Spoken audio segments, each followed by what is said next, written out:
আলহামদুলিল্লাহ, এটা হলো গ্রাম বাংলার রাস্তা। দুই সাইডে দেয় সবুজ শ্যামল, মাঝখান দিয়ে হলো রাস্তা। এই রাস্তা দিয়া চলাফেরা করে গ্রামের মানুষ। তা আমি আজকে বাড়িতে আসলাম, আসার পরে রাস্তা দিয়ে হাইটা যাচ্ছি, আপনাদের দেখাচ্ছি।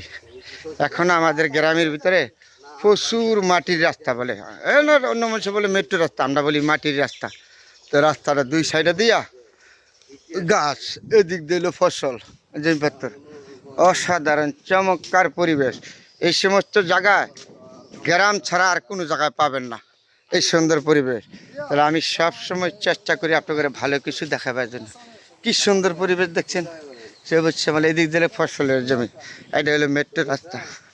এই যে গাছ ভর্তি কাঁঠাল, বিভিন্ন কাঠের গাছ, আম গাছ, জাম গাছ, কাঁঠাল গাছ, হর কিসিমের গাছ। আবার নিচে হলো এই যে এটা হলো কলা বাগান, কলা বাগান। তাহলে এর মাধ্যমে এই দেশের মানুষ তারা বেঁচে থাকে এই কৃষিকাজের উপরে নির্ভর করে, এই ফসলের উপরে, ফলের উপরে, আম জাম কাঁঠাল এগুলির উপরে গ্রামের মানুষ একমাত্র ভরসা। তাহলে আমি আজকে যাচ্ছি এই মেট্রো রাস্তা দিয়ে বাড়ির থেকে বেরিয়ে, আর আপনাদের সাথে দেখাচ্ছি কি সুন্দর। ওটার নাম ওই রাখছে গ্রাম বাংলাদেশ, সোনার বাংলাদেশ। এই দেশের গুণ গান বইলা শেষ করতে পারবো না। তাহলে শুধু আমরা গ্রামের মানুষ এত সুন্দর পরিবেশ পাই, আর কোনো জায়গায় পাবেন না।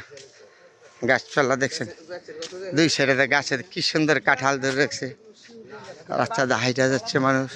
এই যে কাঁঠাল, এই কাঁঠালগুলি কেউ ধরবে না, পুইরে রয়েছে, ফাইকে রয়েছে, পারবে না। তাহলে গ্রামের পরিবেশ যে কত সুন্দর, শহরে এই পরিবেশ পাবেন না। তারপরে গ্রামে আসলে আর মনটায় কোনা যাইবার জন্য, তখন এই গ্রামে আসি বারে সপ্তাহ যখন ছুটি পাই তখনই ছুটি আসি এই গ্রামের ভিতরে। এসে আবার এই যে বাড়িঘর আছে, মাঝখান রাস্তা, অসাধারণ। এই সমস্ত জায়গাতে হাঁটলে আসলে আমাদের সব সময় যে গ্রামের মানুষ চলাফেরা করতেছে, কি সুন্দর পরিবেশ গ্রাম বাংলার ভিতরে।